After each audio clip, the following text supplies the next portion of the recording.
నమస్తే అందరికీ. Hyderabad temples episode 8.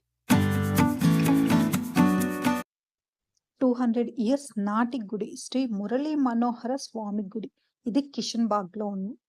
Flyover ఎక్కకుండా కింద నుంచి మనం రైట్ తీసుకొని లోపలికి వెళ్ళాలి.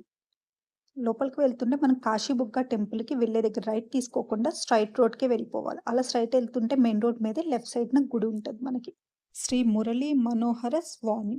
మురళి అంటే కృష్ణ. ఇక్కడ దర్శనం చేసుకోవటానికి వచ్చేవాళ్ళు పాతకాలంలో చాలామంది కిషన్ కన్నయ్య అని అనేవాళ్ళు. అందుకని కాలక్రమేణా కిషన్ బాగ్‌గా ఈ ఏరియా పేరు కూడా వచ్చింది.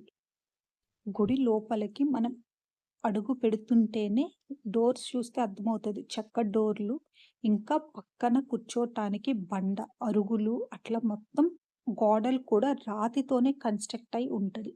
లోపలికి ఎంటర్ అయిన వెంటనే మనకి లెఫ్ట్ సైడ్‌న హనుమంతుడి గుడి, శివుడి గుడి ఉంటది.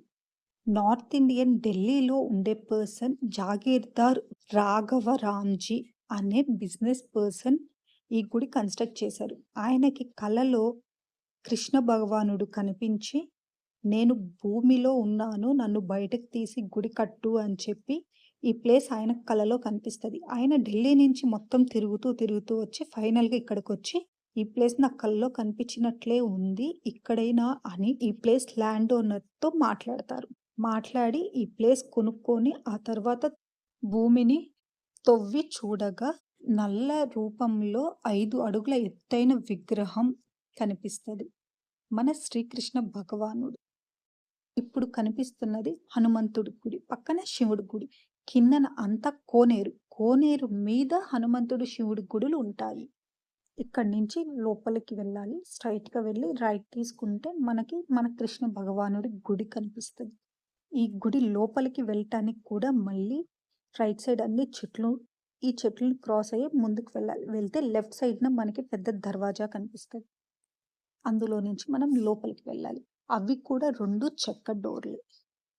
ఈ గుడి మొత్తం 3½ ఎకర్స్‌లో ఉంది. గుడి మధ్యలో ఉంటది. ఈ కన్‌స్ట్రక్షన్ మొత్తం పాతకాలపు కన్‌స్ట్రక్షన్. అన్ని బాక్సెస్‌గా ఉంటాయి రూమ్స్ కూడా. ధ్వజస్తంభం దగ్గర దర్శనం చేసుకొని లోపలికి వెళ్ళాలి. లోపల కింద పీఠం, దాని మీద మురళి వాయిస్తున్న మన కృష్ణుడు, ఆయన వెనక గోమాత. గుడికి బ్యాక్ సైడ్ అంతా ఓపెన్ స్పేస్‌గా ఉంటది. మొత్తం చెట్లతో ఉంటది. గోపురం పైన సుదర్శన చక్రాలు కూడా ఉంటాయి. ఈ గోపురం కన్‌స్ట్రక్షన్ చాలా డిఫరెంట్‌గా ఉంటది. గోపురం పైన సుదర్శన చక్రాలు, ఇంకా వానర సైన్యం సముద్ర మథనం చేస్తున్నది.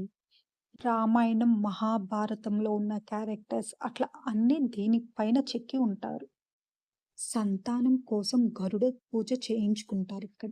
11 ప్రదక్షిణాలు చేసి కోరిక కోరుకుంటే కోరిక నెరవేరిన తర్వాత 108 ప్రదక్షిణాలు చేస్తారు. ఇంకా సుదర్శన హోమం, గరుడ పూజ చేసుకుంటే జాతకంలో ఏమైనా దోషాలుంటే ఆ దోషాలు పోగొట్టుకోవటానికి ఇక్కడ పూజలు జరిపించుకుంటారు. 1752 శాలివాహన కాలానికి చెందిన విగ్రహం మన కృష్ణుడి విగ్రహం. గుడి ప్రెజెంట్ ఎండోమెంట్ డిపార్ట్మెంట్ కింద ఉంది. గుడి కన్‌స్ట్రక్షన్ అయిన తరువాత చాలామంది భక్తులతో కోలాహలంగా ఉంది. ఇంకా ఉండే కొద్దీ ఈ గుడి గురించి ఎక్కువ మందికి తెలియక ఇప్పుడు క్రౌడ్ చాలా తక్కువుంది. మేము వెళ్ళిన టైంలో ఒక 10 మెంబర్స్ వరకు ఉన్నారు. కానీ గుడి మాత్రం చాలా ప్లెజెంట్‌గా ఉంది. మొత్తం చెట్ల మధ్యలో గుడి. ఇంకా ఈ కన్‌స్ట్రక్షన్ గూడా మొత్తం రాతి కన్‌స్ట్రక్షన్, చెక్క డోర్లు. గుడి టైమింగ్స్ మార్నింగ్ 6-12, 5-8. ఇంకా సాటర్డే 6-1, 4-8. గుడి కిషన్ బాగ్‌లో ఉంది. కిషన్ బాగ్ వస్తే ఆ కాశీబుగ్గ శివుడి గుడితో పాటు ఈ మురళీ మనోహర స్వామి గుడి కూడా దర్శనం చేసుకోండి. Thanks for watching.